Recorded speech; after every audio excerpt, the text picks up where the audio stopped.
Hello and welcome back to another episode of The Spirit of Creating, and happy 2024. And with this whole idea of a new year, I wanted to think about the idea of goals, because it seems to come as a combination, doesn't it? A new year arrives and then we all have these intentions and goals that we set for the year ahead, and we kind of devise them in a way that I think we set ourselves up to fail, and then we wonder why we don't achieve what we set out to. And the crux of it is that we choose goals that are gargantuan in size. They feel transformative. They're quite glossy and glittery and have all the trademarks of something that is quite alluring. And we want to achieve them because we can feel quite excited by the very thought of them. And what I think is quite comical is we can look at them and they would almost require a whole different person to accomplish them. And we tend to ignore our own characteristics and our traits and the way our lives actually look. And instead, we decide that not only is this the goal we're going to go for, but somehow magically overnight, we're going to be a whole new other person that's going to achieve this goal. And we have no real idea of the everyday actions that it's going to take to achieve this goal, what it's going to require of us, how we're going to do it, and how it's going to fit into our lives. And so I can get the idea of it, because I used to be a big fan of creating big goals, but I could see how I'd get very excited by the concept of them. And that would be a driving force in my motivation for about I don't know, a week, two max. And that drive would really siphon itself off quite rapidly and left feeling deflated and defeated. And then the goal doesn't really even get rectified, it just gets dropped. So this big glossy goal that we had at the start, by mid-Jan to end of Feb, is over. And we don't even really look at it and try to make it amended for what we'd like to achieve going forward.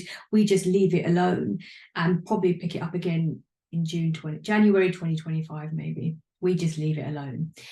And what I wanted to do was explore the idea of something that sounds really unappealing, and it's the idea of making mediocre, mundane goals.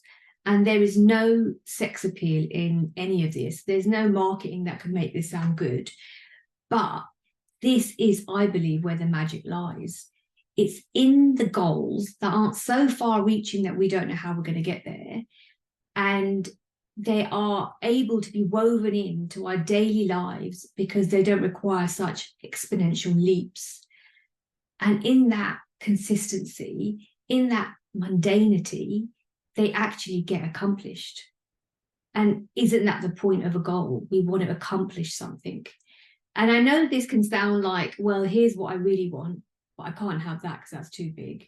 So let's really tone it down to something I don't really care about.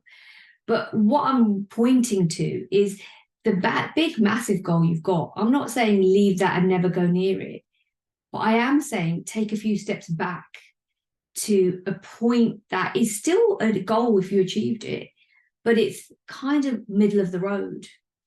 And the beauty of this type of goal is A, you can implement it, and B, it creates momentum and trust in yourself. So let's just say you want to start creating some art and you would love to create an art collection. By the end of the year, you would like to have 8 to 10 new pieces of art in a style that you haven't even created yet.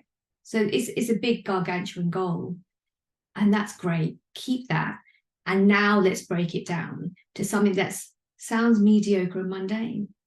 And that could be that 5 days of the week, you sit down for 15 minutes, any point of the day, and you sketch some ideas and you create a consistency in doing this. And I guarantee you, in about 3 months, you'll have all the ideas you want for a collection, a theme that you can start developing. And in that momentum, you've started to make inroads. You'll see shoots and sprouts coming up from the ideas you've set about, you'll trust yourself and have faith in your showing up for your art, and you'd have created a practice. And as this goal moves and keeps gaining momentum, it becomes like a snowball effect. It gets bigger and bigger. And actually, in the everyday, in the daily practice, you're growing your goal, you're nurturing it, and you're bringing it to life. It's brilliant because you're actively engaged in it to make it as big as it can be, rather than starting from this big goal and then getting diminished as time goes on. This is literally the opposite. This is like blooming as opposed to diminishing. And this is a sustainable model for not just goal setting, but goal achieving, because that's what we want at the end. We want the outcome. And in this way, we process it so we are able to actualize it. And we do it through developing a trust, a consistency, and a practice. And the goal you might set might not sound glossy. You might not want to share on Instagram. It might not be very marketable, but it will bring you the success you want. Whereas the other goal can sound great, but it will lose juice really quickly. It creates excitement in the moment and it loses juice really rapidly.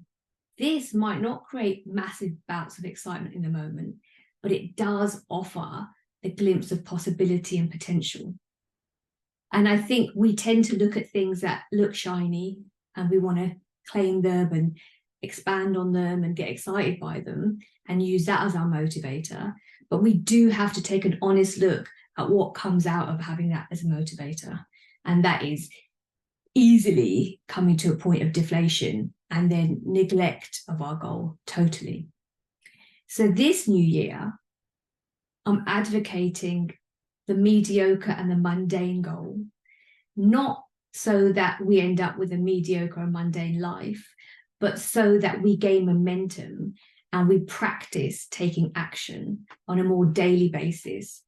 And so in the end, we end up with our bigger, glossier goal, but in a format that we wouldn't have expected. So if you have any questions about this episode, you can email me at illustratingrain@gmail.com, and I shall be back again next week.